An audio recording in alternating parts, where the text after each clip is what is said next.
So why do we think that privatization is something that is justified, a legitimate policy, and something that is good? So the first thing to say is that the necessity of services that state-owned enterprises provide for does not infer that governments should be the ones that provide those services. And it's something that we normally allow. So we don't let government be the only ones that provide food or provide clothing. Even though those things are a necessity, it doesn't necessarily infer that governments should be the ones who provide those services. A priority on government's part should be on providing services that perhaps only they can be the ones in charge of. So, for example, perhaps we want to exclusively say that the government can be the only one that provides policing.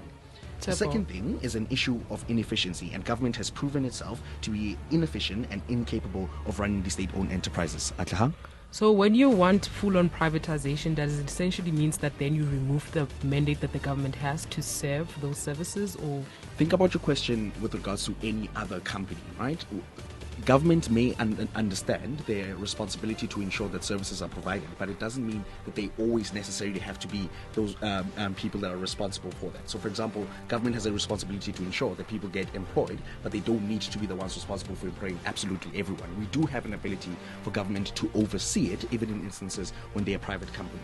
Cool. So why has government been inefficient, and why is there a cause for us to remove them from running these state-owned enterprises? So one, state-owned